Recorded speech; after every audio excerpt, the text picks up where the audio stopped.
What is up, YouTube? My Cowboys family here, bringing you guys the latest update on our very own Dallas Cowboys. And of course, as always, thank you so much for joining us here tonight. Take a second to hit like, subscribe, hit that notification bell, follow us on all social media at My Cowboys Family, and of course, hop in the Discord. The link for that's in the description box down below. Hey guys, welcome in for another one. The true first look at this 49er opponent we got coming in this week. Well, we're coming to them this week in San Francisco. It's going to be a big one. It's the big game of the year so far. We're going to break down just some quick first looks about how we can contain, control, defeat this Niner team that's bounced us from the playoffs the last 2 years. I can't overlook that. I know. So, with that said, guys, of course, though, there's some people we have to shout out as we, start to represent here for this, matchup of, the season so far, right? Of course, the people representing here, much love to the sponsor of the week. A big mahalo to Mark Hosepian. Yes. Not just the sponsor of the week, he's bossing that stream around 68 points. Much love, big man, Big H, Mark H. Appreciate you, Mark Hosepian, and he's repping that star in Hawaii over everything. Not the only one. With some representation here on the board, the man SnugX, he's repping it 8 weeks in a row. You heard that right? Aikman 8 straight weeks in a row. And the Cash App, so huge shout out to you, Snug. Appreciate you. We know why you're here. And of course, gifting the memberships, showing the love. The man Jason Renfro takes it over once again. Recaptures that. Now, as far as leaders this week, in the Cash App side, it is none other than the man who's got a special plan for us. You see the bottom right of the screen, the Lunatics Week 5 double jersey raffle. We'll talk about that in a minute. But the Lunatic is the man who currently is the leader in the Cash App, trying to take that crown out. 8-week, 2-month crown from SnugX. Much love to the Lunatic. When you look at the gifting membership side of things, the Lunatic's on the board with 3 gifted memberships. With Skeptical Fan, always staying skeptical. He's in first place, currently trying to get that reign back. He had 3 months of domination. Much love to Skeptical Fan on the gifting board for this week. He's in the lead. And on the overall board, it's Skeptical Fan, the man, Skeptical Fan. He's in first place this week as well, back in the star level membership. He gifted memberships yesterday. Much love to Skeptical Fan, who also dropped a thanks last night. Much love to him. He dropped a little drop, about $2 holler in there from his other account. Appreciate you, man. And he said, "Go Cowboys." Woo. And of course, he also dropped the pre-stream $2 holler. Yes, Much love to Skeptical Fan, who's currently in the lead overall. What do you have to say? If Tyron isn't practicing, just let Chuma play. And realistically speaking, when it comes to our O-line situation, I do think consistency is definitely the key there. So if Tyron Smith is once again not playing, just let Chuma keep on chugging along. Yeah, I guess. I'm still with the whole, hey, let's move him inside. I think he's better inside, and I think Tyler Smith is much better than Chuma Edoga on the outside. But if it's working, I guess not broke, don't fix it. Not broke, don't fix it. I don't know. That's what it seems like the Cowboys are going to do with this one. That's McCarthy likes continuity. Anyway, we'll talk about that and more. But I do want to make sure we do a couple shout-outs, like that star-level membership shout-out, the nightly shout-outs for these guys. Mm-hmm. Of course, not just star, it's also the over everything. And SnugX leads the crew there in the top shelf membership raffles. The rest of the star level, Skeptical Fan, Jason Renfro, Dwayne Broussard, Lincoln Kane, Mary Alvarez, Andy Post, Marissa Sparkle, and the Lunatic. Yes, he's in there as well. Much love to all you guys in the star level. Much love to Snug in the over everything level. And again, we got super chats. We just talked about Skeptical Fan. He dropped a thanks. Another example of ways of giving love. Super chat thanks. Jumping in the membership. Like yesterday, Skeptical Fan jumped in, but so did Mary Alvarez and Andy Pocht. All three of those names I just read out, star level members here once again. Much love to that crew, the star level crew. They do get some extra perks, right? Yeah, some extra benefits of being star level. In that star membership. Entered once a month to win that authentic stitched in jersey. Yep. You guys already know a variety of player styles and sizes. But, that's just a regular, always consistent star membership perk. Yeah. We have something extra special going on for this week, to represent on the Niners side. We'll get to that in a second because there's a variety of... Yeah, no, I'm listening. No, you said on the Niners... Okay, I'm sorry. We're going to represent this right here, right? Isn't that what we're talking about? I mean, yeah. The Lunatics week 5. First. Oh, okay. That's all right. I'm all over the place, but I'm sorry. I'm trying to follow you.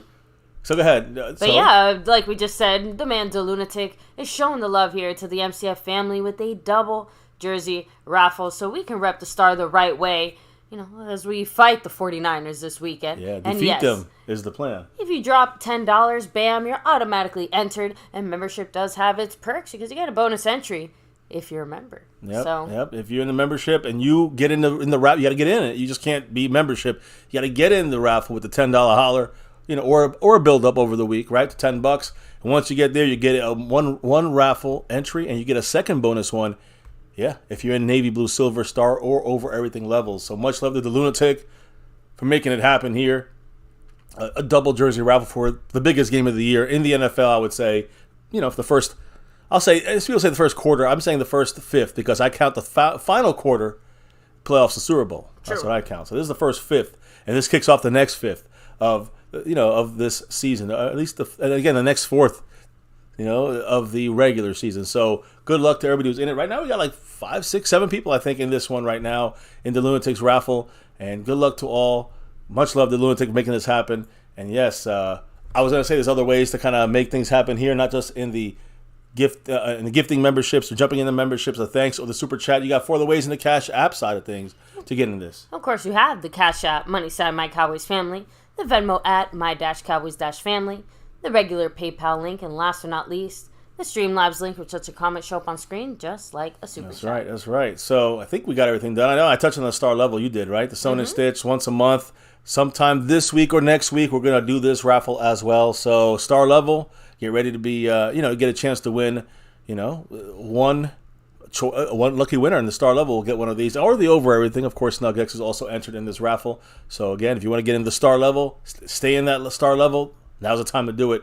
So you make sure you get in this raffle and try to win one of those Sewn and Stitch jerseys. Like I said, the double raffle jersey from the Lunatics. That's what's going to hit during the game. We're going to do the raffle. So be here, see who pulls it out and gets the win, and then who gets the next win when it comes to our jersey winners, and then hopefully the Cowboys get that win against the Niners. That's what it's all about here. So, again, on that note, I guess we now can turn our attention to the family in the chat. That's right. And who's in the house for their shout-outs? Extra special shout-out to Mari Roberts in the house. Cactus G in the place to be, saying we definitely should win. I mean, it's going to be tough. Yeah, I said this right after the game that, realistically speaking, they are currently the better team. Now, that doesn't make us a shitty team. It just means they're a little bit better. But they also have not been quite as tested as we have been, technically, which you pointed out. No, it's just like you said, as far as, matchups and the offense, defense, specifics. So, honestly, either way, it's going to be a very close matchup. I can't wait to see it, and we all know it's going to be the game of the season so far. At least that's what it's promoted to be. That's what we expect. Chappelle Hannon, by the way, congrats to you, because he's going to be out there at that game. Oh, shit. Enjoy, have fun, rep the Cowboys the right way. Scream extra loud for us. Thomas Garrett, the superior Garrett. I want to hear you as well. I want to hear you on my couch. I want to hear you screaming out there. Zachary Standard. Again, we have all that info here coming at you in a second. It's a kind of a shorter stream tonight, a bit. So Chuck Pridgeon in the house. What's up? Hello and hi. We have Stephen White. Much love to you. Traveling Fools. Thanks for stopping by. Hey, swinging by. Tommy Montoya. Salute from New Mexico. You already know. Frame Rippers, who, by the way, he said this is the game he's been looking forward to all season. It's the first biggie right here. Skeptical fan, always staying skeptical, of course. Yes. Fuego 2.0, yeah, lots of guys need to tighten up right now. But defense especially, I think, is going to be looked at, pretty closely here when it comes to, being able to compete with the 49ers, right? So, let me see. Just want to make sure I'm rolling back, not missing anybody. I think Freedom first. Were you first today? Let me see. I don't think he was. No, sorry, man. Fuego was in the house. I know that. Yeah, James Strand, what's up? That shirt, authentic, 100% not photoshopped. On the front thumbnail here, guys. So let's get it going, guys. First and foremost, first time for Sunday night games starting week 5. Can the schedule now be flexed? Right, so now starting week 5, of course, Cowboys, Niners. No one's going to flex that game, but they could flex that game out and put in something else, right? So it also happens to be the week that the Jets play at the Broncos. I doubt we're going to see NBC dropping the Cowboys-Niner game for one of those kind of, Jets-Broncos crappy game, I guess you can say. I don't know, but a lot of people, they want to, now you can look at the Sunday night games as a possible switch if there's another really loaded game somewhere in the regular Sunday schedule. But that night game, for some reason, the Sunday it's just two sucky teams, right? So not this week though. It's Cowboys and Niners. So if you're wondering about Sunday night, nothing's moving. Even though it could move, it ain't moving this week. The Giants, of course, they lost last night on Monday night. The only team to play 3 prime time games this year. And they're 0-3 in all 3 primetime games. They've been outscored in all those 3 games, 94-15. That's a negative 79-point differential in 3 games on prime time. That's the worst point differential by any team in a span of 3 primetime games within one season since the 1970 NFL merger. That's major, right? So, again, just shows you the Giants on prime time are just colossal disasters. Patriots, of course, we just played them. Matthew Judon, we know more what happened with him. He's expected to miss at least 2 months because of that bicep tear. He's going to undergo surgery on Wednesday, and then, of course, after that, they'll know how long before he can return, if he can even return this year. They'll see. I'm hoping the best for Matthew Judon, probably one of the best, if not the best player on defense on that Patriots team. And the Patriots are going to kind of, I guess, bring in an interior defensive tackle, baby. You know this guy? They're going to sign defensive tackle Tristan Hill. Oh, there's a familiar name. Yeah, Tristan Hill, of course, from UCF. But, of course, was a Cowboy drafted from UCF in 2019 in the second round. He's 6'3", 310 pounds, and he has spent time with the Cardinals and the Browns outside of the Cowboys, of course. So Tristan Hill going over to the New England Patriots. Now they got 3 of our former Cowboys over there. Speaking of schedules, and I know we kind of touched a little bit on the schedule situation right now. There is, let me see, here it is. Let me put the schedule up for you guys. Just so you want to know, in case you're wondering, what's the strength of schedule going on right now?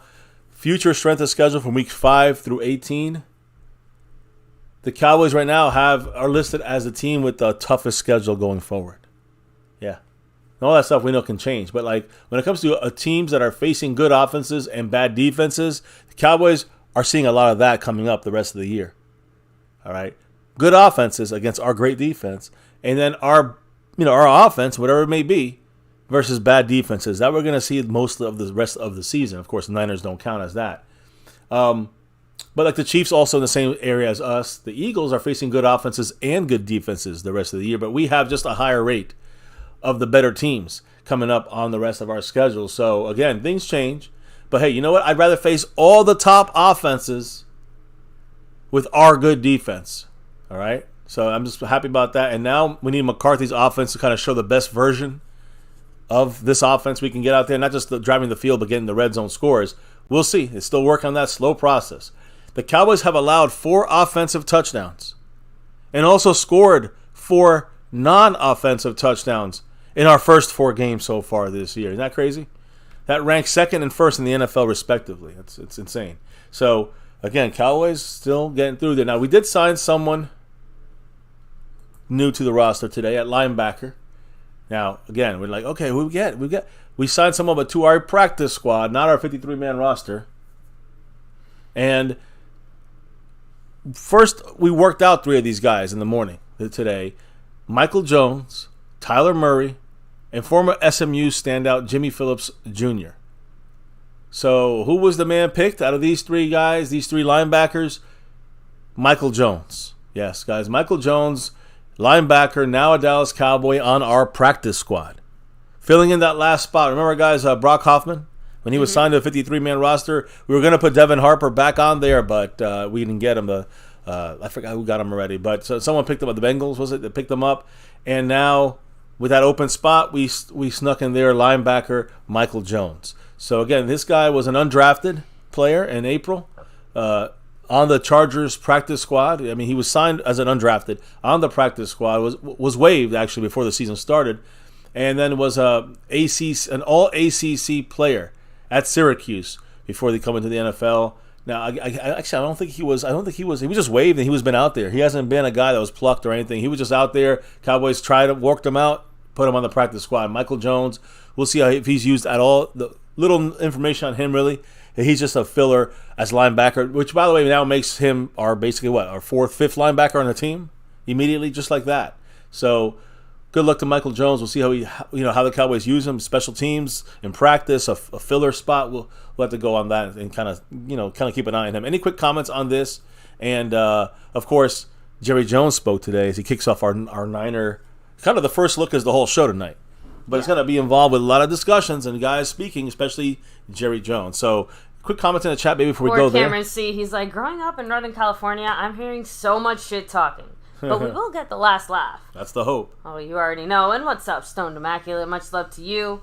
So, rolling back a little bit. And, Chappelle, we did touch on Micah's ankle a little bit yesterday because we did already have an update from McCarthy that, nothing serious, nothing long-term. They're just going to be extra careful with him in practice this week just to make sure that, he doesn't get any more banged up than he needs to be. Yeah. So, kind of a funny quick question here. Only slightly related, but he said, FCF MCW, who's worse on prime time? Since we're about to have our, prime time game of, again, the year so far. He said, Danny turnovers or Kirk? I don't like that Cousins. That's great. I think Kirk won 1. I think he's won 1. I just think that Daniel Jones he just looks. Kirk Cousins not always his fault. He don't look great, but he's not as bad as Daniel Jones. Record wise, I know he's lost more. But it's just a matter of time for Daniel Jones gets there. I literally said, I'm like, that's such a tough one because Kirk Cousins has been so much more consistently shitty at that spot. Well, in prime time, that's what I'm saying. Like, he's been so much more consistently shitty but in prime time. Again, we got to remember, Daniel Jones has been so much more spectacularly shitty at prime time. That's so it's like, I got to kind of give it to Daniel Jones on that one. Me too. And again, the reason is, I think, and I also say this, a lot of times you watch those games where the Vikings lose, nothing to do with Kirk Cousins. Kirk Cousins did whatever he could. He's not as much of a factor as Daniel Jones is all on him. It's a lot on Daniel Jones. So, anyway, just thought that was kind of funny there. Simon says, does anyone know where I can get that shirt that Dak is wearing?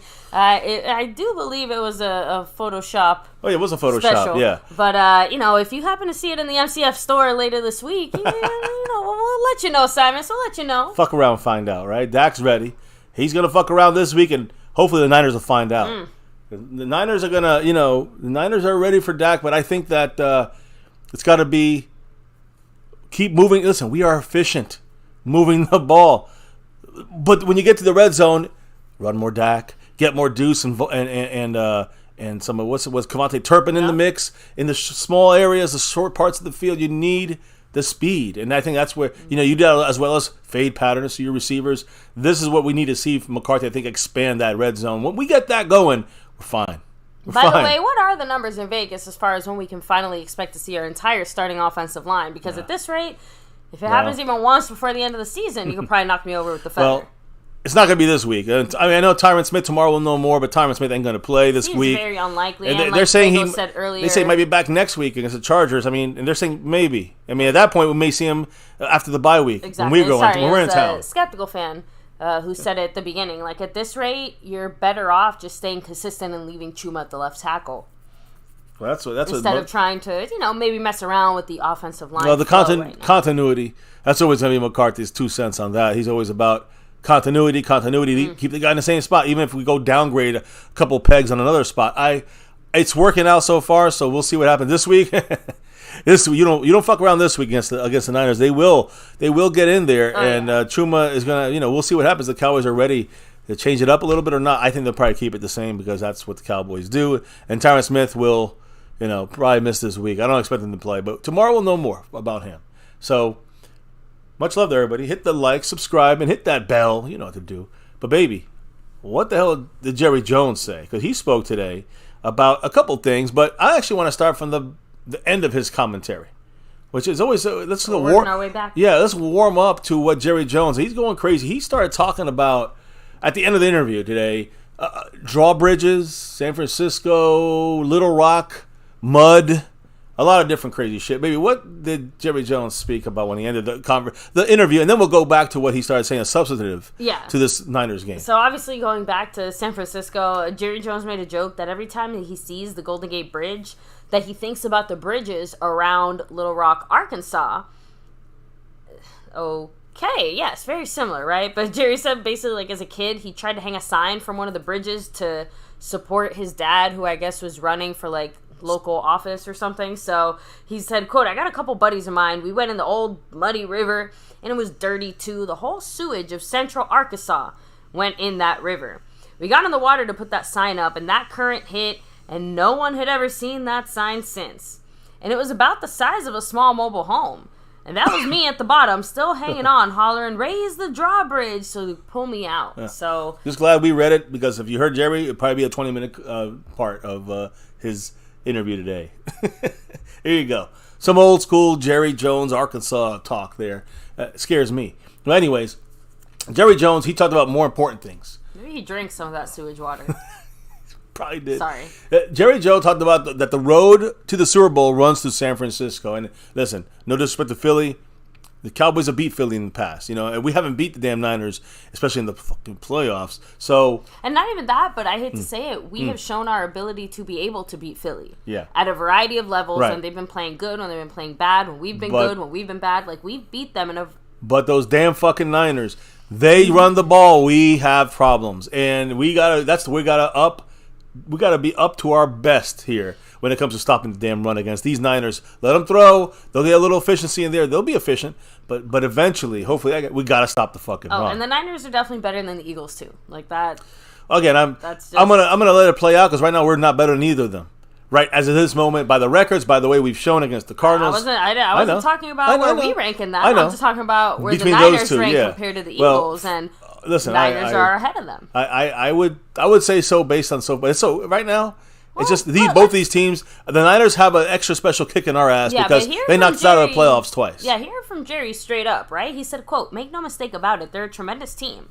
Outstanding defense, and they will challenge us as much as anybody that, frankly, we've been challenged with this year or any other year. They've certainly got that, frankly, that we need to worry about execution. We need to worry about ourselves. Not so much what they are.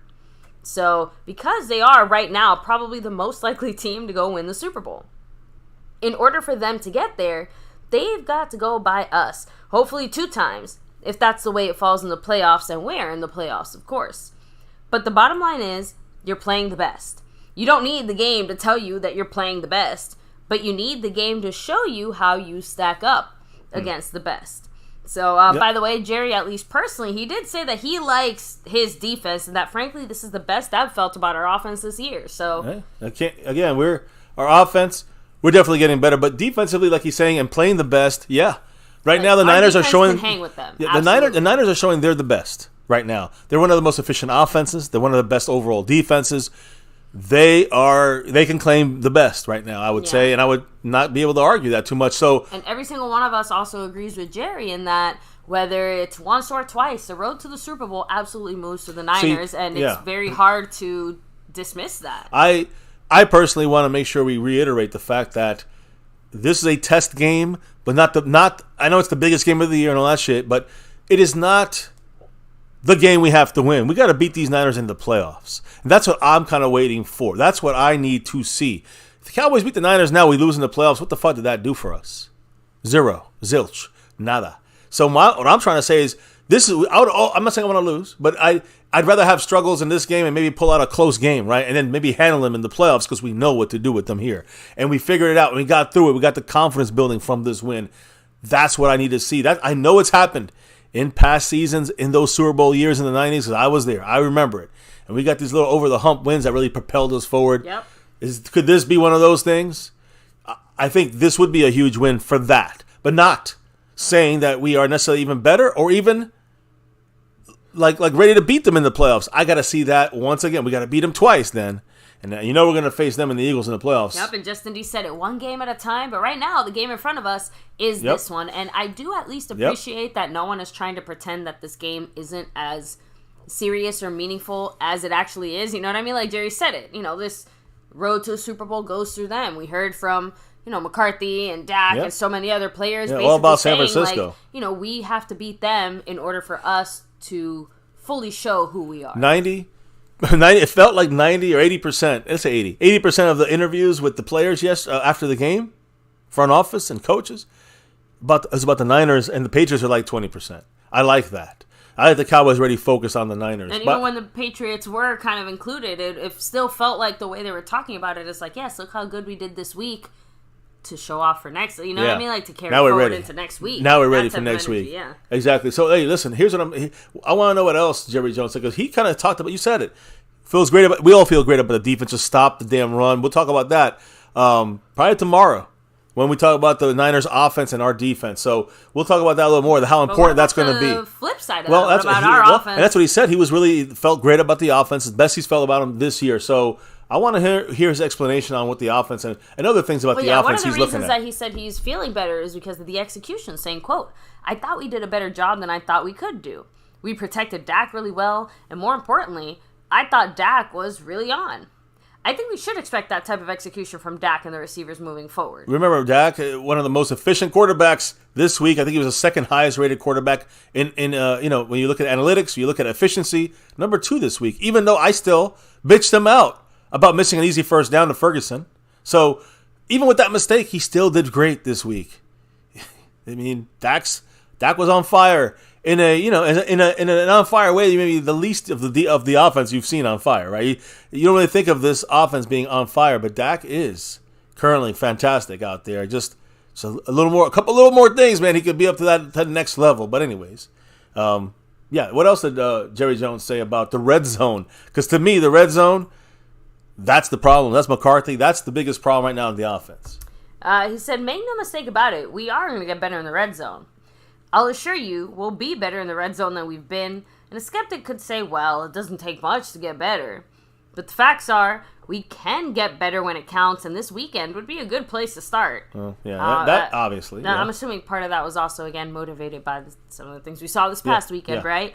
But Jerry did add in there that he's not, like, as important as the San Francisco game is, he's not necessarily trying to make it bigger than what it is. No clown show? No circus? I think it's a delicate balance, but Jerry added in there, we're going to have to go by them beginning Sunday. And if we have any aspiration, we'll have to go by them later. So again, kind of already adding to that implication of playoffs are the bigger game. Not just that, but the road to the Super Bowl will probably be paved with 49ers, hopefully tears. That's going to be our hope for sure. Now, Jerry actually did touch on probably our favorite injured guy here on this current roster, Tyron Smith. As far as his availability, Jerry said that it doesn't overshadow his talent. So basically, Tyron is talented enough that it's worth him constantly balancing missing his games injuries and things like that is worth it, because what he does for you when he is there, anyway, let me hear it straight from him, right? He said, quote, "It's not at that point at all. He's a very valuable part of this year." So although he did kind of reiterate after saying that he is still iffy for this Sunday, which again you already kind of touched on, just kind of reiterating. No, I just kind of made it from yesterday's mention, but Jerry Jones reiterated Tyron Smith, iffy. To me, iffy means he ain't playing this game. That's what it means to me. But hey, against the Niners, this would be the game. An iffy game for him is a game maybe you want to push him through and get him in this thing if he can get it. So I hope he's in this game. Jerry Jones said he's iffy for this game. What did Marco Seppian kicking off his night tonight, going up to 70 points on the Stream Boss with that $2 holler? What did he have to say, baby? He said, "I feel bad for Nick Jones. He has 0 weapons, 10 sacks." I'm glad you're here, Mark. You know, I thought about you yesterday while I was watching that game, and I saw Daniel Jones on the goal line throw a horrible pass, make a horrible decision. I saw him do it later on in the game. And the game was still, it was like 14-3. It was third quarter. You have time. Daniel Jones throwing to nobody. It wasn't the receiver. The receiver's wide open. So, I'm sorry, Mark. Daniel Jones is not that good of a quarterback. Weapons, no weapons, minimal weapons, average weapons, great weapons. Daniel Jones is not better than Dak. Daniel Jones that's the biggest failure in paying quarterbacks in my mind for any team right now, it seems like. So, Daniel Jones is pretty bad, I think. And it's not just that he has some good flashes, but he's pretty bad when it comes to decision making, when it comes to taking over a game. Man, the guy is just not that good. So, yeah, I don't think weapons are helping him at all. That's me. But again, no offensive line. Yeah, maybe. I mean, he seems to hold the ball way too long. I don't know why. I don't know what happened. I mean, he's causing half of those sacks on his own. You know what? I think right now it's a very unfortunate year to be a quarterback who just got paid any kind of big money because all the guys who just got paid outside of actually no, because did Hurts get paid this year? Yeah. Okay, so yeah, outside with Hurts being the only exception, every single one of them is playing like crap. Hey, you know, Hurts ain't playing that good either. He's not, but he's definitely at least the team is playing good. But he's not playing well. He himself is at least playing average, which is more than I can say for some of the other guys who just got paid. I mean, heck, if Dak played even half of what, or if Dak looked like Joe Burrow, even halfway is bad. Holy shit. People would be like, hey, cut him. Put Trey Lance in tomorrow. And Joe Burrow's getting the pass. He got to the Super Bowl, so I guess that's the pass you get. But Josh Allen didn't get no Super Bowl, and he playing like ass sometimes. So, listen. It's going to be the way it's going to be. Everybody's going to judge players on their pay. And quarterback, if you're a quarterback and you're going to represent that team for 4 to 8 years, you're going to get paid $40 million plus. Case closed. So it's just the way people have to accept that. That's going to be the money layout for the quarterback position right now. Like the running backs have to accept they're going to take $5-6 million less a year for top running backs. The quarterback's going to get 40 plus every single one of them, and that's just even if you're average, you're getting $40 million. If you're the face of the franchise, if you're the franchise QB, as Dak is, like, for example, if you're thinking Dak out there, as Dak is for Jerry Jones and this Cowboy team. So, anyways, you were talking about Jerry Jones and he was speaking about Tyron Smith's availability. We got through that. Now, did he speak about anything else? I don't know. I kind of lost there for a little bit. If he had spoken more, if he had finished about. Well, no, I started on the Tyron stuff, and then we obviously got interrupted. But real quick, he did say that his availability doesn't overshadow his talent. Iffy for the game, yeah. Exactly. And he also said that he likes the chances of Zach Martin also being kind of healthy, ready to go, which, again, based off some of the earlier comments by McCarthy, not surprising that Jerry's backing up those statements. So that's great news. Again, guys, Zach Martin playing seems a lot more likely, and as I truly think he will, even though he got his third injury in 5 weeks, right? In 4 weeks, technically, during the game. So much love to Mark Hosepian dropping another. Shout out to you, Mark. Appreciate you, of course. He's dropping that 5 on it, and up to 75 on that Stream Boss. We've got a very good team, but the problem is we are inconsistent. That's true. If the defense fails, which happens, you need the offense to pick it up, and then vice versa. We need to fix that. I 100% agree. That's where the red zone comes into play. I don't know what you think, baby. Realistically speaking, that's really the only thing I think we are missing. Like, everything else is just straight up, like, execution situations or even the occasional, bad mistake. Decision by McCarthy. I'm not looking or expecting perfection either, but I do need to see progress and improvement, and we have seen some of that, which is why I'm not as freaked out heading into this week. Right? But thank you, Mark, with that follow-up $5 holler saying, I never ever said Jones was better than Dak. I don't agree with you. He has no one to throw to, no running back, and the O-line is horrible. Montana would be crying. Oh, well. Offensive line is horrible. I agree there. And he doesn't have that much time. Coaches are not helping him with the quicker plays. And he doesn't have many weapons to throw to. That is all true. But, again, I've also seen him have time and have a player open, and he just throws an interception. I mean, he just throws it to the defender. Like, even in Dak's worst passes, I haven't seen that. And I'm just making that comparison, not to say Dak versus Daniel Jones, but I'm making that comparison. It's just like, I know people criticize Dak's accuracy, and I criticize it too, but we're lucky we have a quarterback that's only as inaccurate as Dak is, because you have someone like Daniel Jones who makes bad decisions consistently on his own, without the pressure, without the lack of targets or whoever running back. Saquon's out now. I'm just saying, I understand, but put him on our team, and I think we're 1-3 with the Cowboys, the same record the Giants are right now. That's me.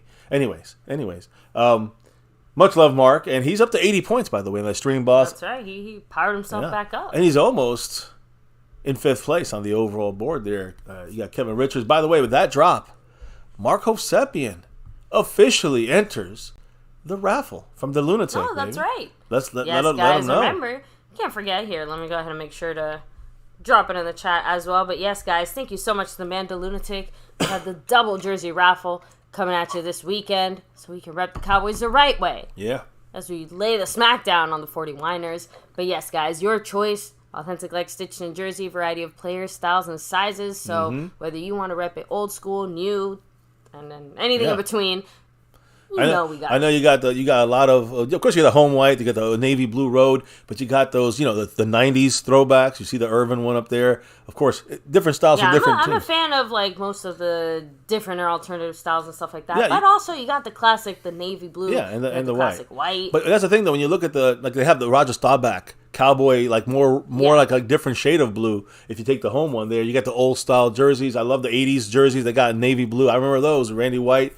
Jason Renfro has that one representing it. But you also have like the throwback ones, like you see LVE right there, that Thanksgiving throwback look. You got there's Zeke. Let's just pretend that says Gilmore. But you got the Color Rush, which to me are one of the nicer ones there. The Sean Lee's the Color Rush there. So a lot of names, a lot of players to choose from. Good luck, because there's going to be 2 lucky winners in this raffle. Mark Hovsepian just entered this one. So much love to you, Mark, on top of him starting to get closer and closer going up this board. Trying to get that maybe a back-to-back like a 90s Cowboys when it comes to that sponsor of the week. Skeptical Fan leads it, though, right now. So anyways, back to this, though. Zach Martin, good chance he's going to be playing against the Niners. And trust me, we're going to need him. And we're ready to get Tyron Smith. We're going to need him and Biadasz. Biadasz is fine. We need all these guys stepping up. So Jerry Jones continued to, I guess, breaking down some things, maybe on offense. Speaking of stepping it up, right? Jerry had lots of love for Sean McEwen.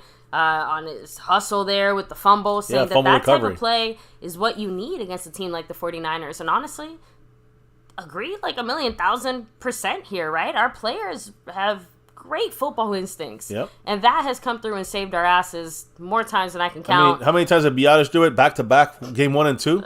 Exactly. Yeah, and then McEwen did it now. 3 guys saving 3 fumbles. That could have turned tide in games and given teams another chance, right? And not just that, but a huge turnaround important from a very sloppy, kind of penalty-filled situation, right? Like, that to me just goes into playing smart football. So, love to see it. Jerry also added in there that there are already ongoing talks, or that, he was asked if there are already kind of ongoing talks as far as CeeDee Lamb, and his contract, the money side of things there. Extension. Jerry said, quote, "It's there. Those conversations could be going on, but right now, our minds are going to play to San Francisco, and I'm sure that's where his mind is as well. And his future contract is in my thoughts. If you looked at what I'm noodling at, contracts might be on there. And when I noodle in things with the Cowboys, most of the times I get it done." Jerry Jones using his noodle. I was gonna say, now you might think, oh, it's just an MCW late night slip of the tongue. No. Well, that's a quote. Noodling. We're canoodling, I guess. I don't know. Well, Jerry Jones getting all, he's, after that he got kind of crazy with his comments, right? I do want to, again, any quick thoughts on anything you said in the chat? Because I do want to kind of shift it to our offense specifically. We're going to go a little offense heavy. We're going to finish with the defense and the comparisons to the Niners we're going to make here tonight on My Cowboys Family. Let me see. Harold Jones, speaking truth, I have to admit, he said, all the losing teams have to do is claim that it's all Dak's fault when they're losing, and all the media and half the Cowboy fans will agree. So Fuego 2.0 said, we need Dak's blockers to step up so that he's not forced to roll out. Well, I think we can use the scheme of rolling out at times for Dak to help him with that situation. I think McCarthy has that plan as well. A lot less shotgun and a lot more play action under center is what we're doing this year. That's a good thing. That's in the New Texas Coast offense. I like it. Agreed. Now, Drums and Cowboys went up saying, guys, we held this 49ers team to 19 points and kept McCaffrey in check last game. we need Dak to step up to the challenge. So again, if our defense can do even somewhat similar to that, heck, even if we add another touchdown on there, that's still only 25, 26, 27 points, depending on how that shakes out. So not great, but not insurmountable. Definitely achievable. And I do believe our defense will do their best to keep this team to 20 points or less. Yeah, I mean, it all listen, we're going to do it from their defense. Listen, let's remember, guys. Jets defense, very good. Patriots defense, pretty good. Mm-hmm. The Niners defense, fan-fucking-tastic. They're Cowboy-level defense. Cowboys practice against it all the time. The Niners do too. Niners have an offensive game plan similar to ours where they have quick passing and short passes and a lot of running. At least they try to do that. Establishing the run against us is going to be their key thing. So when it comes to our side of things, Brian Schottenheimer actually said a couple things about our player and kind of this Niner game and what we're seeing the offense is going to have to expand to do. So let me quickly just run into here our offensive coordinator, who's really the guy who just runs the show for McCarthy. McCarthy's going to tell him probably what to do most of the time when it comes to play calling. McCarthy does it all, so he's got to perfect the plays that McCarthy puts in his lap. And Schottenheimer spoke about Tyler Smith. A couple things about him. So he said, his strength, his intensity, his power. He's playing at a high level, and he's just scratching the surface. He's just playing terrific, and he has a chance to be a dominant guard in this league for a long time. We kind of touched on some of that on last night's stream. Do you think reiterating that 100%? Do you think that is, again, extra reasoning for the Cowboys not wanting to move him to left tackle in the sense that he's just doing so well, developing really good there, and it's not that they can't, they just don't want to fuck with it. They don't want to fuck with it because it's working right now. Tyler Smith had probably his best game of his career from last year and this year. His best game against the Patriots, and in the run game he was dominant. I mean, he was unstoppable in the run game. So whatever we're doing here with Soliari, the offensive line coach, Schottenheimer as the coordinator, and Mike McCarthy in the mix, we got to take advantage of Tyler Smith's ability. I agree 100% with Brian Schottenheimer. And I said this last night. It's almost like Tyler Smith could be a Hall of Fame almost, the way you've seen him out there blocking. In the future, still got some time. Now, what else did he say? Because, again, with this big test against the Niners coming up, have the Cowboys revealed all their plays and all their tricks and all their stuff on offense yet? So Schottenheimer answered this. He said, I would say an advantage is definitely a possibility, especially in getting ready to go against the opponent that we're getting ready to go up against. They do what they do. They don't change very often. They're just a really disciplined group. It is a good benefit for us. So we kind of know their script. Yeah, so basically it's not so much their defensive scheme that changes as much as it is their personnel that's changed in the last, time. I almost said year, but I just want to say since the last time we saw each other, right? Just because I think that encompasses whatever length of time that happened to be, which I do think is a little bit under a year, over a year. So technically under a year. It's only been a few months. When you think about it that way. Though it feels like it's been 17,000 lifetimes ago. So, anyway, let's kind of continue to move on. I think that was everything that Schottenheimer had to say specifically about that topic. And I'm actually going to bounce something off of Schottenheimer and this offense. Just starting off with this, what is this going to mean for our game against the Niners coming up here? Because to me, we got to look at the Texas Coast offense. And what is this offense going to be able to show? And I think the vertical attack. Throwing the ball down the field more often. We kind of did that a little bit against the Patriots, but we're going to do that, I think, more so against this Niner defense. Dak and the offense not afraid to kind of unleash the long ball last game. When you look at the success that the offense had under Kellen Moore, I give him credit. When it comes to pushing the ball down the field and taking the deeper hits, the big shots, there's no reason to completely abandon that. So I've been saying this, you can break that out. It's almost like our silver package. We bring in our best, deep threat receivers, and we're able to really just change up. We never unleashed that too long into our season that we were coaching our kids. So, I kind of think that's what kind of the Cowboys are doing. We're not really unleashing the Kellen Moore portion of our offense until maybe as long as possible, hold it back until a game like this against the Niners, possibly. So, much love, by the way. Calvin Richard dropping that J. Lou $2 holler, taking Marco Seppi to Terrence Steele 78 points. What did Calvin have to say? He said, will our offensive line finally be intact? No, I don't think so, man. I do not think so. Tyron Smith is iffy for this game. If they're saying he's iffy, and that's probably the most optimistic answer you're going to get from them, that means he ain't playing this game. So don't hold your breath. Probably no Tyron Smith this game. More Chuma Edoga at left tackle is the prediction from your boy here, MCF. So there you go. So anyways, so going back to this here, I think we need to see on the offense more vertical attack down the field. I think we got to see more Brandon Cooks. I don't know if it's Brandon Cooks' fault or McCarthy's fault in how we're using him, kind of short yardage, not many yards. I mean, he had 4 catches, but 20-something yards. I mean, so again, haven't seen a lot of him through 4 games with Dak Prescott, right? Dak has only thrown, I think, 8 passes further than 20 yards down the field. So, Schottenheimer kind of answering this, kind of speaking from what he was saying and how we're going to he's holding back some stuff. I think those are the things we can maybe look at possibly being implemented sooner than later. And the main thing about a West Coast offense, a West Coast styled offense, which is what we are, stretching the seams right down. Let's say it's where the freaking hash marks are. Stretching the seams is very important to a West Coast styled offense. When you have weapons, and I do mean weapons like CeeDee Lamb, weapons like, I'm going to call Jake Ferguson a weapon for us.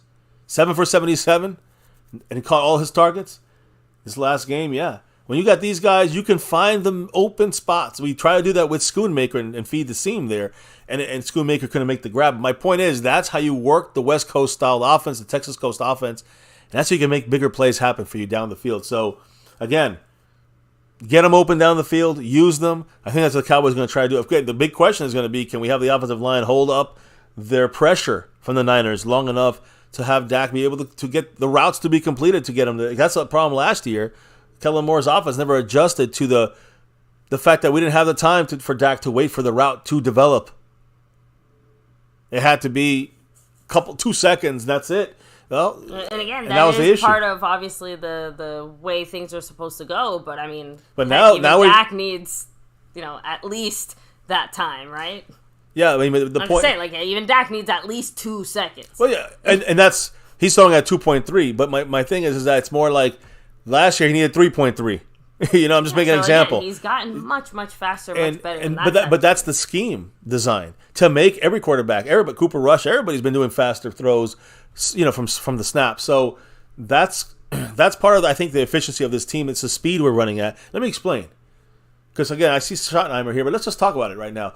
The NFL scoring efficiency right now, when you look at it through week 4, as a team, and actually, you know what? Let me put Mike McCarthy up. He probably deserves to be up here right now, front and center, because this is his offensive scheme, and of course, we know the defense is run by Dan Quinn. So Dan Quinn in the house. Well, McCarthy's running the team here. So let me explain. Scoring efficiency, getting points. All right. When you look at the chart, there's teams that have good offense and a good defense. That would be the Cowboys in this mix. We have efficiency-wise here, scoring points. The Cowboys are a good offense and a good defense. I think only second to the Buffalo Bills, according to these charts. And when you look at our opponents, like the Giants, Washington, they both were in the bad offense, bad defense spot. The Patriots, bad offense, but good defense for them. So, again, you kind of see that kind of play out. You can understand that. The Niners, a little below us on this, but they are in the good offense, good defense segment of things.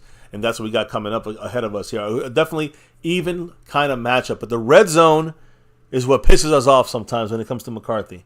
And when you look at the rate, which, again, when you look at every first down you get off of first, like when you're on 1st and 10, how many times do teams get first downs on that? The Cowboys are 4th best in the NFL.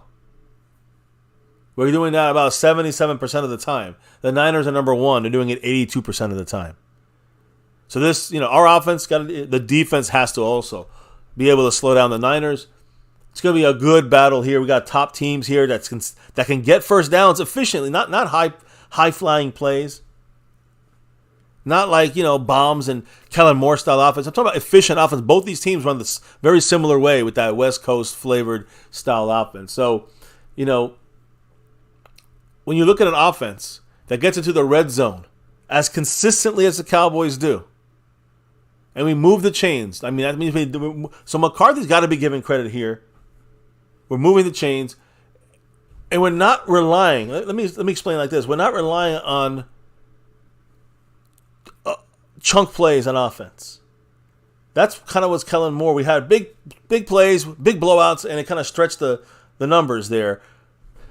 But the fact that we're consistently moving into the red zone, getting first downs, one of the most consistent, 3-down teams in the NFL, getting first downs on third down conversions, that to me shows me that this offense has just a little more tweaking to go in the red zone. And then the thing I think is the biggest, one of the biggest keys to our success on offense when it comes to going down the field, the pace per second, so to speak. The Cowboys really play a lot faster than ever expected. So again, when you look at these numbers, analytically speaking, it's confirmed that the Cowboys are playing faster than expected for the entire game as in general. Usually we slow down. I realize we slow down like in the third quarter a little bit, but it's still above the average. I mean, we're still above average across the whole game. As far as speed and pace is concerned between plays. So, remember guys, Kellen Moore I don't want to say he had a fast-paced offense. The Chargers, I would say about a quarter worse, or kind of a quarter slower than us. We're faster than when Kellen Moore was running things. So that to me shows me that the Mike McCarthy mindset of getting the ball out quick, going to play to play, it keeps the defense on their heels, and even against good defenses like the Niners, with that kind of flow to your offense. And I'm not saying this is a flow you might not notice, guys. We might not notice it like it's happening. It's literally a difference of maybe 3 seconds per play. But that 3 seconds per play is a defense gets more tired. And they realize it, and they see it. And as the game and the quarter and we get into the second half continues, those 3 seconds starts adding up on the defensive players, the defensive flow of the game. And we start to kind of lean. You saw that kind of us leaning on the Patriots a little bit towards the end of that game. We kind of controlled the trenches, not just because we had more points, but also because we were wearing them down. And we were doing that by playing faster than expected. And that is, the pace is key here, I think. And that's one of the things I kept saying. We need a little bit more up-tempo, right? I always screamed this for years on here. Up-tempo, up-tempo. This is not fully up-tempo. We have a couple quick plays here and there. We go up-tempo. But this is consistent up-tempo. It's like 3 seconds a pop. We don't realize the difference and from last year. But it is there. And that I like. Now, as we move down the field, McCarthy's going to have some decisions to make about field goals, right? But why, when are we kicking field goals most of the time? Are we kicking a lot of 50-yarders? I mean, thank goodness no. Right now, Brandon Aubrey's average field goal made yardage is 31.3 yards. That's his 31.3 yards. That's not that far. I know, but that's a third. That's a third closest in the NFL. I was just about to say, I feel like that stat is also partially helped by our lack of red zone situations, right? Well, because without of course, question, when it's baby. a first, second, third of now fourth and goal, you're basically right there. Yeah, I mean, that's the reason. He's the third. He's the third closest. Hitting his field goals closest in the NFL. But you look at Nick Folk, former Cowboy. He's kicking it at 38.8. That's 18th in the NFL. And Matt Gay, 47.6 is his average. That's 33rd in the NFL. So closest. So you can see it drops out. From after him, you go to 38 yards, 39 yards. The average, you're right at the middle of the pack there. When you're looking at who's kicking the longest field goals on average, 47.6. That's making the longest field goal on average. 47.6 compared to 31.3. That's red zone missing. More than Brandon Aubrey's hitting a lot of field goals and making them. Why? Because most of them are close. Most of them. Of course, he had a 55-yarder. Let's give him credit's due. So when you look at the quarterbacks that the Niners, let's put Dak for a second on here. When you look at the Niners and their defense versus our offense, and again, I specifically are saying here Dak Prescott, who do they play? The Niners. Have they faced someone like Dak Prescott? Quarterbacks the Niners defense has faced Kenny Pickett from the Steelers, who went, listen to this, not a great quarterback, 31 for 46 for 232 yards, a touchdown, 2 picks. Then they played Matthew Stafford. I mean, I wouldn't say he's a great quarterback either, but he won a Super Bowl, 34 for 55. 307 yards, a touchdown, 2 interceptions. Then they went up against Daniel Jones. 22 for 32, 137 yards, and a touchdown. I'm sorry, and an interception, my fault. And then Josh Dobbs, 28 for 41, 265, and 2 touchdowns by him. So when they flip the script, they're going to face Dak Prescott, and I'm curious to see what's going to happen there. But when they flip that script and then they say, well, the Cowboys haven't faced any real quarterbacks, I mean, you can say that same thing about the Niners until this week, in my opinion. I mean, this is going to be the best quarterback they're going to face. Again, in my opinion. We shall see what happens. Now, when you flip it over and you see who the Cowboys have faced defensively, you got the same Daniel Jones. He was 15 for 28 for 104 yards and 2 picks. Again, remember what he did against the Niners? Not great, but definitely a lot better than what he did with us. Zach Wilson, 12 for 27, 170 yards, a touchdown, and 3 picks. Josh Dobbs, who, again, the Cardinals beat us, but 17 for 21, 189, and 1 touchdown. No mistakes. Again, Dobbs had 2 touchdowns, 265, 28 for 41 against the Niners defense. So to me, if Dobbs can do that, I mean, could Dak? Obviously, if McCarthy gets this thing a little bit more vertical, we can definitely do these things. Mac Jones against the Cowboys, 12 for 21, 150, and 2 interceptions against our defense. So again, Niners really haven't faced any quarterbacks out there, guys. And again, you can say we haven't either. That's fine. But the quarterbacks we faced did worse against us than the quarterbacks the Niners faced. And I'm just saying, like, the Niners faced some of the same quarterbacks, at least Daniel Jones and Dobbs, and both those quarterbacks did worse when they went up against our defense than they went up against the Niner defense. So we'll see how this thing plays out. Little trinkets of information to kind of keep an eye on. And I also look at as we're kind of flipping this over, our running game here is going to be major. You see Pollard in the front of the thing here, but the rushing leaders right now in attempts, McCaffrey has 80 rushes. Derrick Henry has 73 with Pollard also with 73, tied for second. Pollard's getting a lot of that work. We talked about it last week when it comes to the running game, especially compared to Zeke at this point. Rushing leaders, yardage-wise, through week 4, McCaffrey, 459 yards already. DeAndre Swift, 364. Connor, 318. Tied with Bijan Robinson at 318. And then Pollard. He's 5th on the list at 311 yards right now. Now, I'm not saying he's going to catch McCaffrey, but Pollard's doing his work. He's going to have to do a lot of work this week in the place where he snapped his leg.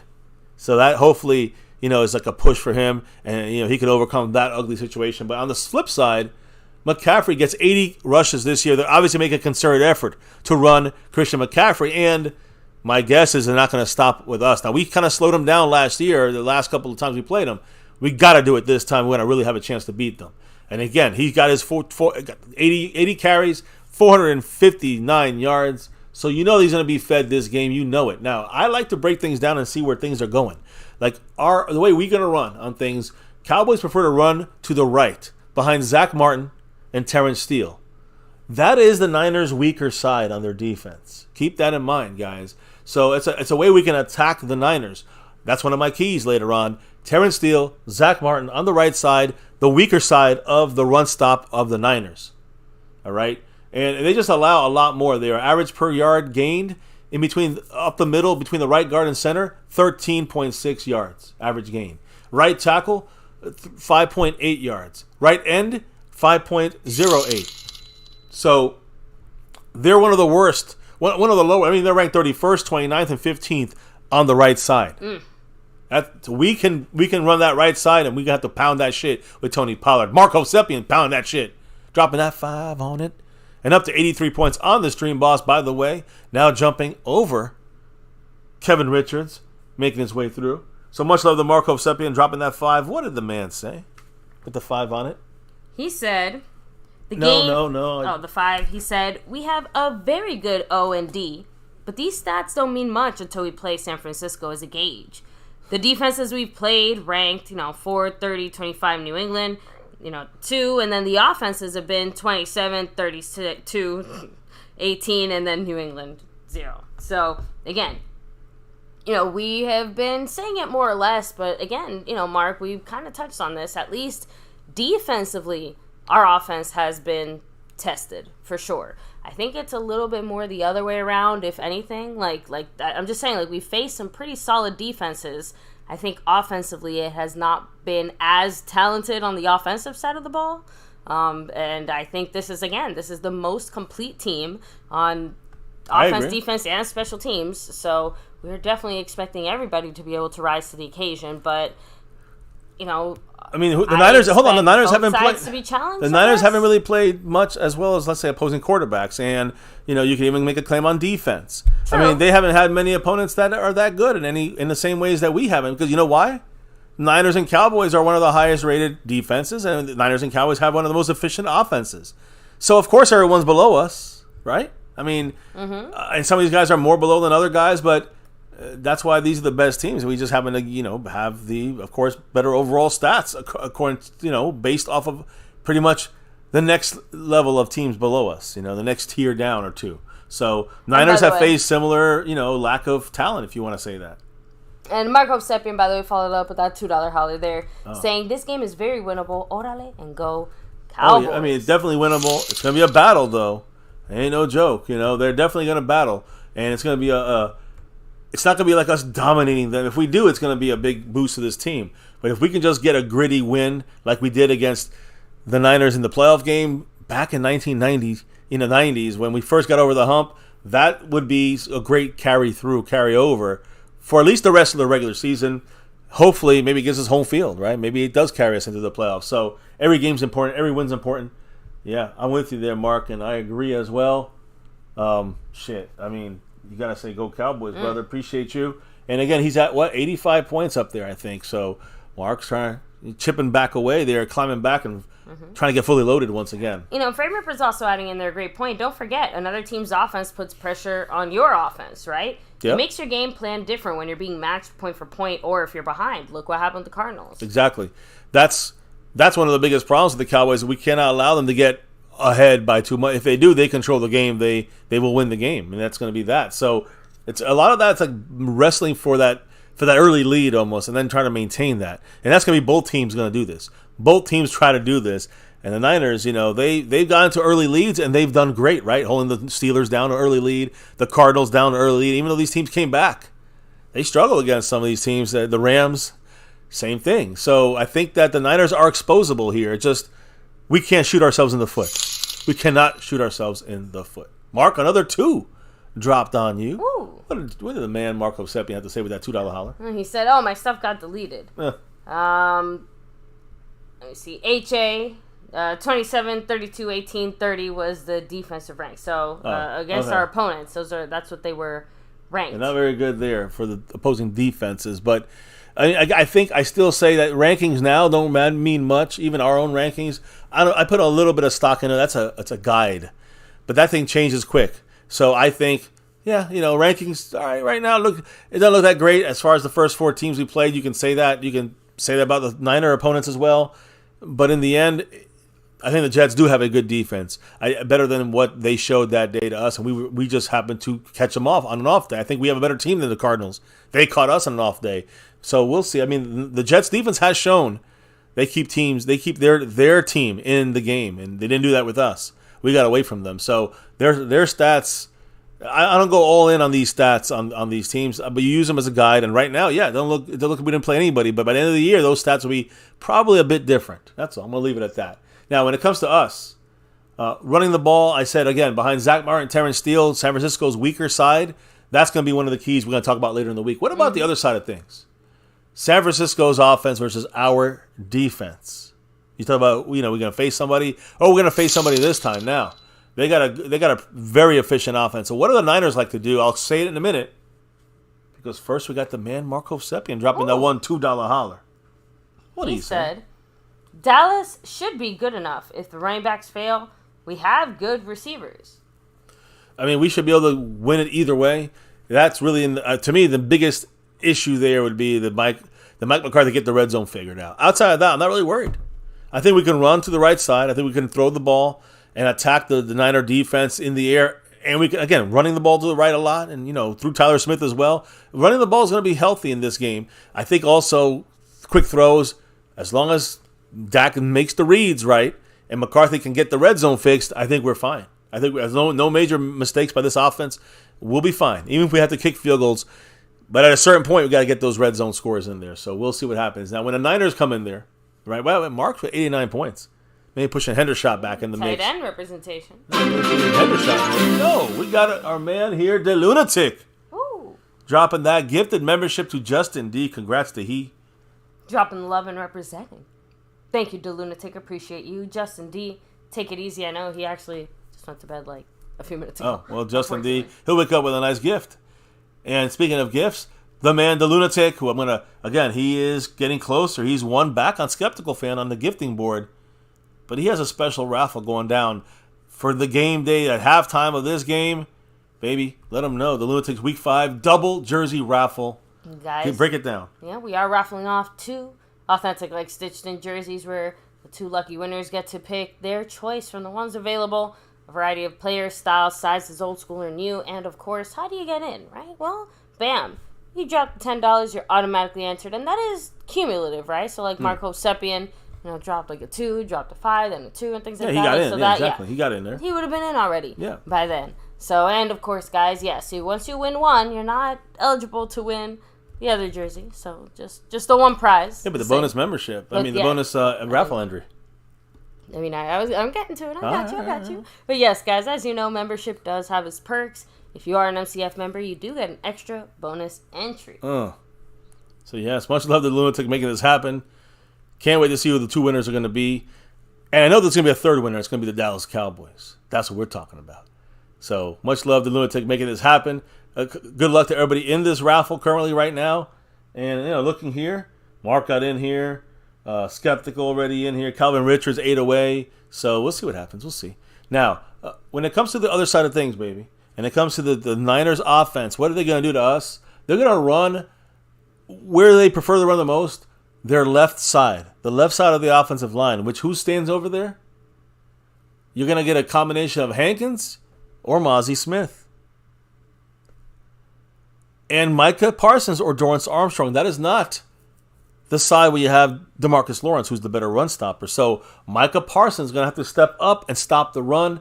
Dorrance Armstrong, again, he does do a good job stopping the run. Micah's got to do a better job there. I think Hankins in the mix. I mean, he's going to do a great job taking on double teams. But Mozzie Smith is going to be the other guy. When he's in that game, he's got to be on top of his shit because they're going to run at Mozzie Smith. You know what? Marco Seppian speaks on this. What a waste this first round pick was. Well, you know what? This is the game.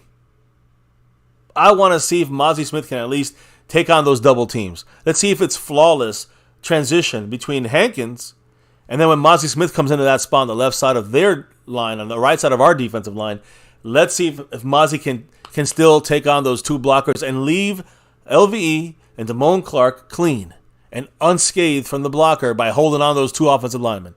We'll see what happens because that's the way the Niners, they love to run. The Niners, they ranked 8th on the left and 5th in the left tackle and 5th in the left guard spots running the ball. That's high top 10 right there, running the ball to the left side of their offensive line. So we have to be aware of this, family. I hope everyone's following. I'm sure we'll be playing some of these keys and some of these kind of the information on this stuff here. The rest of the week. So when you look at the run stuffers on our defense, this is going to be important, like I said, right? You know who's number 1 on our defense, baby? At stopping the run. I mean, right now, I would have to say it's probably not Micah. So Tank? One of the guys I just mentioned that's going to be playing on that on our right side, Dorrance Armstrong, second. Oh, shit. Second in the NFL. That's why I said this guy is good at stopping the run. 17.2% as a run stuffer in the NFL. That's second best in the league. You know who's next? Neville Gallimore, 6th in the NFL right now, 11.5%. He had a great game. I know there's a lot of haters out there, but he had a great game against the Patriots, stuffing the run, losses, and stopping at the line of scrimmage. That means he's getting loose from his blocks and making the tackles. Next on this list in the NFL, tied for 14th, is DeMarcus Lawrence. 9.4% run stuff. Also, Micah Parsons also tied for 14th. Micah Parsons getting better at stopping the run. He's also at 9.4%. So all the way to get to 19th, and you get Osa Odigizua at 8.9%. run stopper. In 23rd, you have Chauncey Golston with the 8% run stop. Guys, what I'm trying to say here is we have a lot of guys that are definitely going to be vital for this San Francisco game.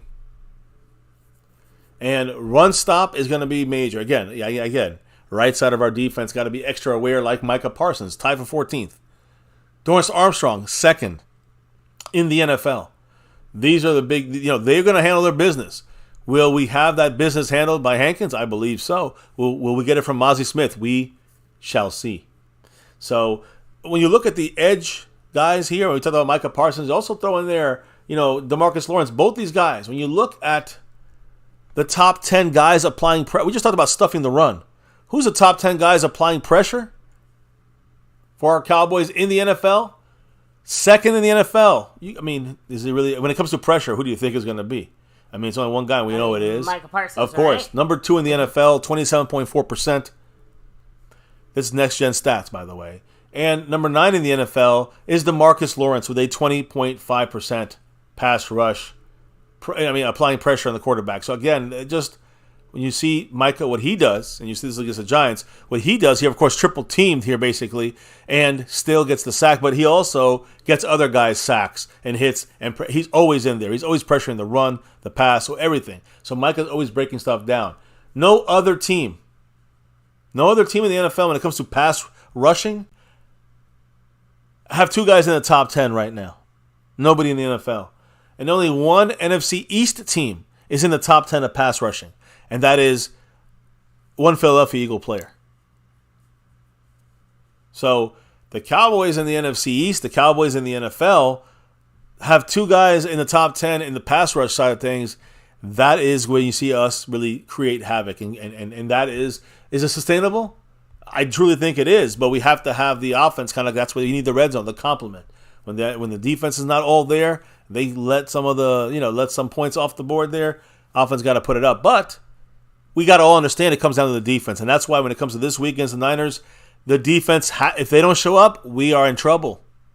That's it. That's the way it's going to go. The offense can't save us when the defense don't show up in a game like this. It's got to go both ways. When the offense is given most of the weight last couple of years to be like the carrying things, they messed up, the defense would then be hurt as well. But now we got to do it the other ways. When the defense messes up, we got to call it out because that is the catalyst of our team. And if that goes wrong, then the offense is going to have struggles or not be able to pull it out every time. Probably not too often. So when you're looking at pressure, you're seeing it here. You can see it from last year, and you're seeing Purdy getting some pressure by Micah hitting that ball. Point here is, go to CBS, right? Right now, listen, Brock Purdy is pretty efficient. He's going to go up against Micah and DeMarcus Lawrence. These guys are not going to stop. But CBS used the worst analytics, the worst metrics. Listen to what they did to judge Brock Purdy. Listen to this. Passer rating first. Okay, I can understand that, but it's a lot of the safe passes. We know this. The win percentage. That's a team thing. So he's tied for first in win percentage. Great. He's tied with Hurts. Whoop-de-doo. Passing touchdowns to interception ratio.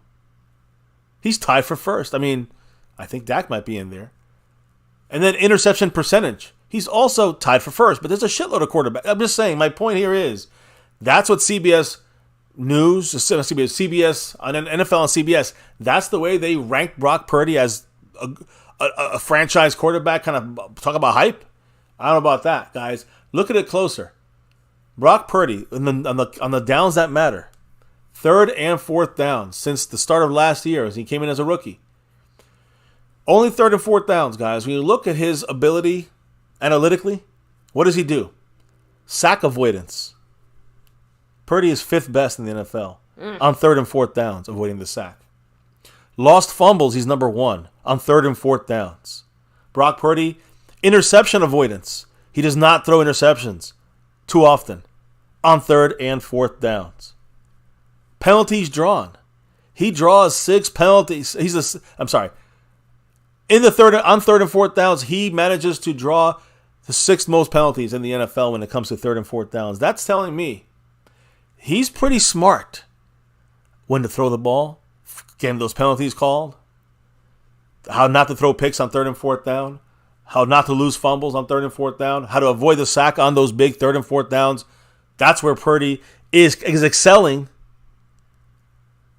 That's where we need to shut him down and make him nervous, make him wobbly in there. So the formula for them on 3rd down has been more dependent, on these quick completion percentages that are going to be higher, right? Like Dak in the same way. And again, very almost unsustainable turnover rates kept extremely low. He's doing this right now, keeping his turnover rate very low on 3rd and 4th down, and just sky-high completion percentage, which is the device of the scheme. I'm curious. I'm really curious to see how he's going to do when he has to throw against our Cowboy pass rush.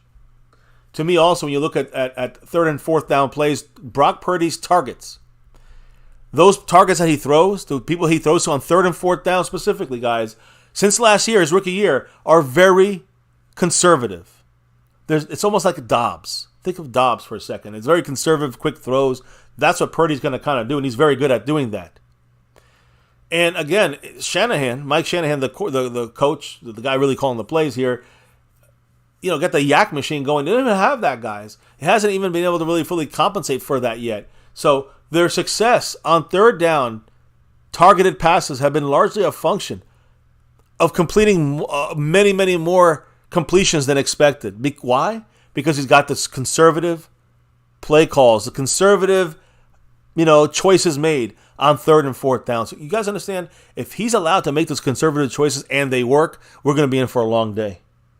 Add in there the running game, forget it. We're going to get blown out if that happens. But if we can get this defense in the face, causing pressure, getting murky back there, hitting him sometimes, getting those hits, the pressures, the hurries, whatever, and the sacks if it comes, I think that's going to help throw him off a little bit. He'll still be accurate. He's not no Mac Jones back there. He'll be accurate under pressure.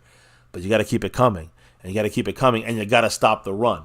So, as we kind of get to the end of this, when you're seeing this pressure coming, what are the Niners going to have to do to try to overcome our defensive backfield?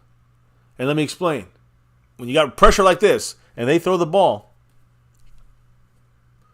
Trayvon Diggs, when it comes to quote-unquote hawk rate, 37.5% ball hawk style out there on this year on the field. Malik Hooker has a 33.3% ball hawk. Jaron Kearse, 27.3%. DaRon Bland, 25%. What I'm trying to say here is our defensive backs, corners, and, of course, no Trayvon Diggs anymore, but corners, safeties, DaRon Bland, Jaron Kearse, Malik Hooker, they're up there in the tops of this list here, and they are getting a lot of ability to make plays on the ball, knock the ball down. Why? Because of that. Because of Micah Parsons' defensive pressure, the consistent pressure. They have consistent issues getting the ball down the field and away from these guys knocking the ball away and attacking the ball like we will, safeties and corners. What about best coverage success rate for our defensive backs? It's a lot easier when you have this happening to your defensive front there, right? When you do this with your defensive line. Trayvon Diggs, of course, out, but he had 75% coverage success rate. Right there tied with him is Jordan Lewis.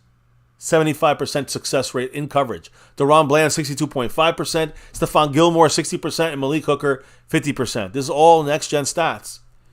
This year, we have a lot of great coverage success and a lot of ball hawk success. Why? Because of this defensive line. Micah Parsons leading the way, but it's everybody here on the defensive line, and really Dan Quinn's scheme here.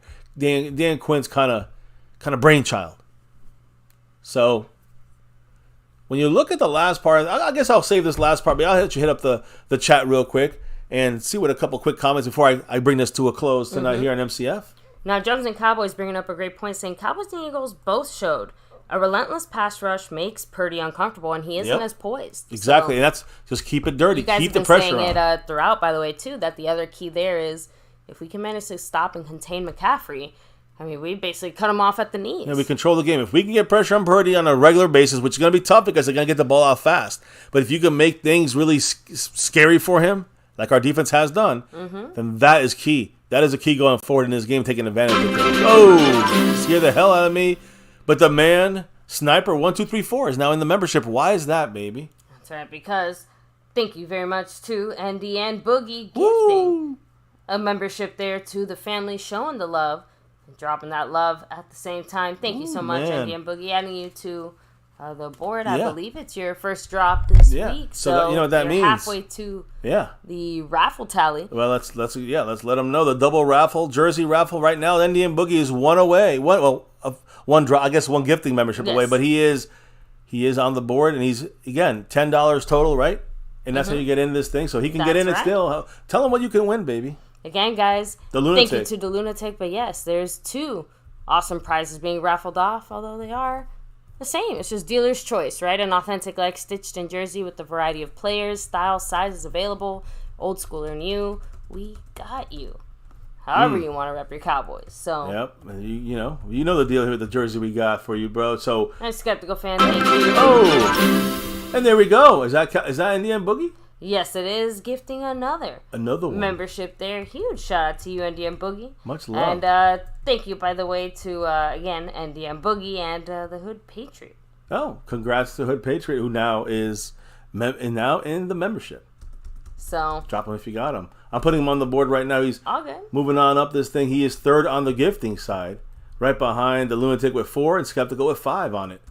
Much love to you guys. And again, one of the best ways to share the love and drop the love here is that way. Gifting a membership goes to the channel and also gets a family member a gifted membership. They can drop those emojis now as we prepare for this big game, this big battle against the Niners. So let me put it up here. He got 2 on it. He's in the raffle. And by the way, because since NDM Boogie is in the membership, guess what? He gets, I don't know if you mentioned that, but you get a bonus raffle entry. Yeah, and in the membership. NDM Boogie right there maxed it out. And he's got 2 raffle entries for this double jersey raffle. Much love and go Cowboys, brother. And much love to the Lunatic. Cowboys. Much love to the Lunatic for making this thing happen. Much love to Micah Parsons and the defense for making that happen. And hopefully it's going to happen this week against the Niners like this. Boom. Get out of here, McGlinchey. We at it. We getting him. So, sorry. I thought you were going to say something else there. So, let me roll back a little bit more. And yes, Stoned Immaculate. We absolutely have to beat the Niners. Rolling back a little bit more. And Fuego 2.0 said, I'm just going to call Micah Beelzebub. Because he is a devil on the battlefield. He is crazy out there. I love it. Love it. The Lunatic, much love. He's saying, push each other to be better. That is what our depth is doing. Yeah, and that is a major key going here, just going forward. As we go throughout the season, the depth pushes the starters. All you're going to get is a better all-around team. And when someone goes down, a guy who's more ready to roll. You know what I'm saying? If these depth guys can really push the starters and really, get some playing time in there, that's all you need. So, listen, I'm looking forward to what this defense is going to do to these Niners. And how the Niners are going to try to combat it. I think they're going to do similar things as you saw the Cardinals do. You know what they did? They ran at Micah Parsons. Ran the ball at Micah. I'm curious how Dan Quinn will fix that. We'll see what happens this week as we face the Niners. Now, one last segment here. One last thing. We usually have our ref check here. We've only been on for an hour and 15 minutes. But the ref check, I wanted to make sure I got a good breakdown today. This is a big game, and not in a rush. I know our ref. I'm not going to say it right now. I want to say this though. He's a rookie referee. A rookie ref. We shall see how he does. I know they're kind of like iffy on him right now. We'll see how he does. I'll give you the information on him sometime later this week on our ref check. Because as always, and we've been saying this since we've been doing this entire year, very important to check in on who the referees are, and then we got to make sure the Cowboys, Mike McCarthy. I hope they are treating these things and looking at their tendencies so we can see, hey, this guy calls more pass interference. He calls more holding. You got to make sure that's done a lot less for these games specifically, even though you should never do it.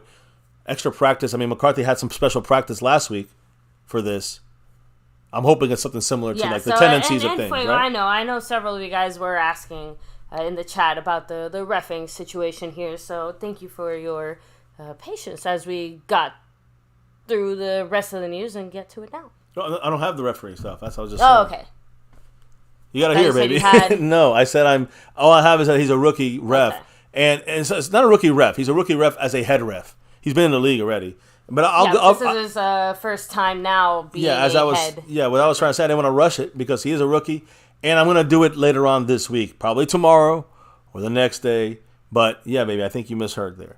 So, when it comes to injuries, that's one last thing I want to discuss, and it's not about us now. We talked about our injuries. Just a really quick update on the Niners and their injuries. Since we're taking a quick peek, we did the quick peek yesterday. Today's the first look. Week 4 injury update for some of their major players, guys. And one of them is really the offensive line, John Feliciano. Now, I think he was going to be with the was he going to be with the Jets? I forgot what team we were going to play him. Maybe he was at the Giants. I think he was at the Giants, actually, if I'm not mistaken. And the Giants let him go, and now he's their starter over here with the Niners. Offensive lineman has a concussion. And things don't look good for him right now in the sense of able to play this game.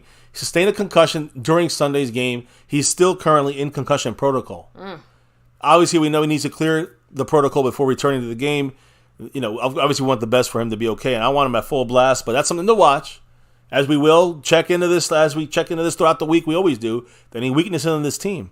If there's a new weakness, a new sore spot, if the guy's injured and he can't play, you got to look into this. You got to attack it. So, John Feliciano, I don't think he's even that great of a lineman, but he's out with a concussion right now. We'll see what happens throughout the week. A very important player and these are all offensive injuries for the Niners.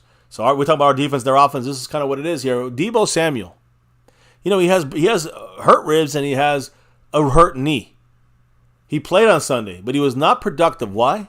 Of these two injuries, guys. He's still kind of nursing these injuries. He's working through a knee injury that he suffered in week 3.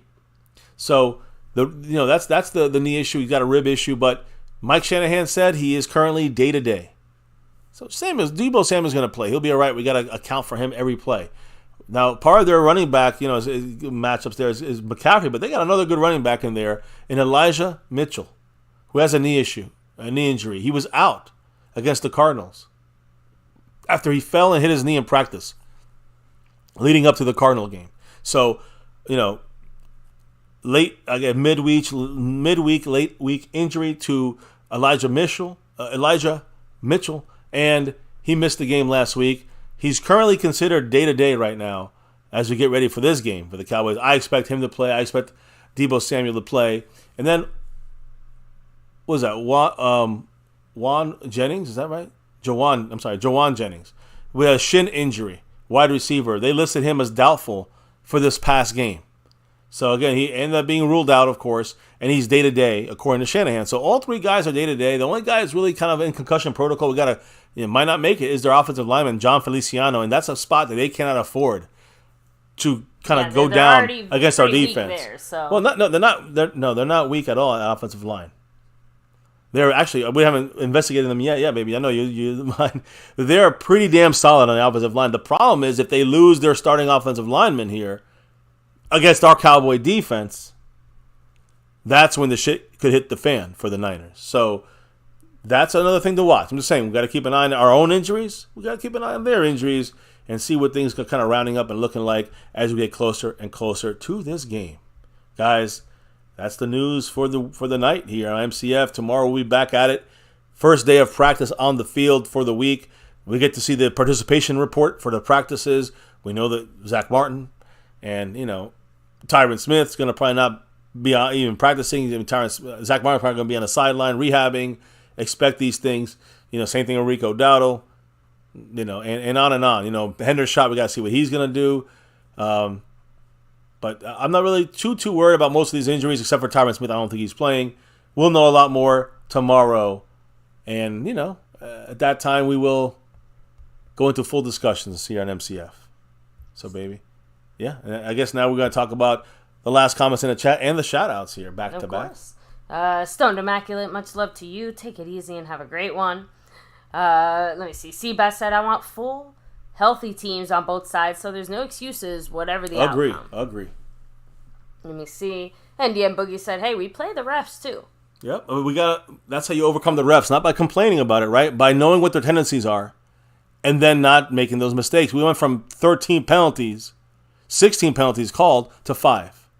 We lost 112 yards in penalties 2 weeks ago. Last week we lost 32 yards in penalties. That's coaching, upgrading, and getting hey, we can't bitch about the refs. We got to just play the best we can, especially with the things that they look at and look for these specific ref crews.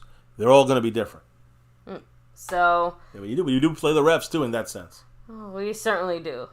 Let me see. Stealth E in the house. Dallas will beat the Niners, and to do it, they've got to punch him in the face first and punch him in the face last. I wouldn't be surprised if McCarthy gets the ball and first if we win the coin toss, and then you know what?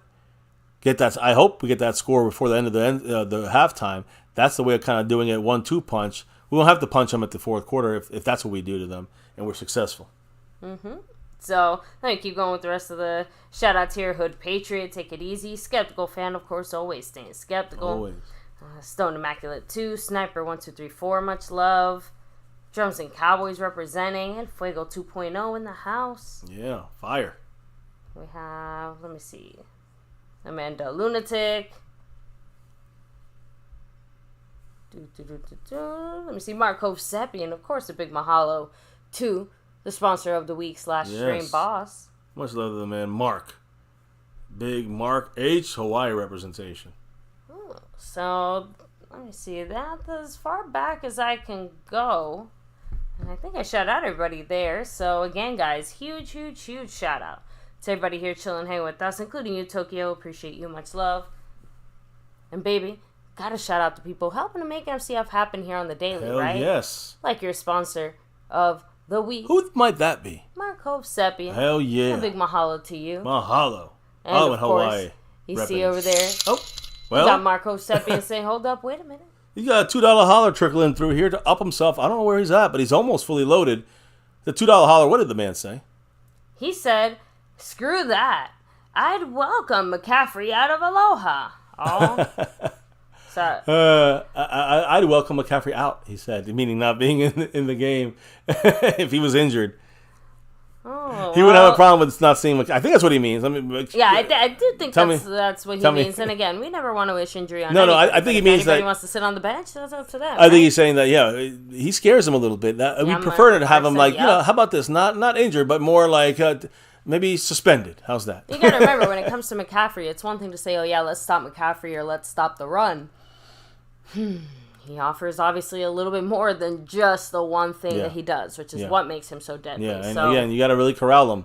And I don't want to also turn into one of those situations where like, oh, okay, we're like double, triple teaming him, and then next thing you know, Joe Schmo from Idaho is out here looking like a Pro Bowl. That's why Elijah, again, he's going to be a guy that's going to come in there and spell him at times. Oh, okay, he can help a lot. So there we go. So Mark said, no, I don't want him hurt, but if he was out, I mean, he missed the game. Yeah, he missed the game.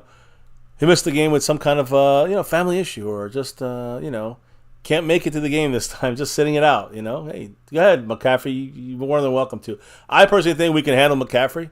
I think we can. We have to watch him. I would almost treat him like a receiver that catches the ball in the backfield. like I'm trying to say, it's like as soon as he touches that ball, you gotta close off all his squirtable outs.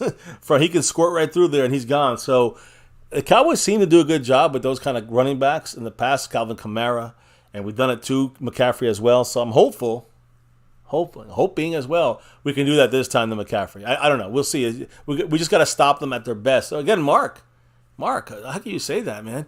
Don't you want to play them at their toughest? Because then if they didn't have McCaffrey, Mark, you'd say the Niners aren't that good.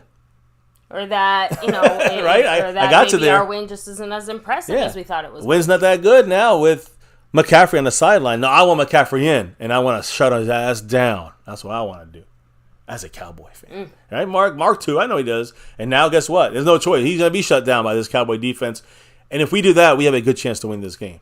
So now, baby, yes, here. You were shouting out some people like Marco Seppi and 91 points on the Stream Boss and our sponsor of the week. That's right. Who else is to be shouted out?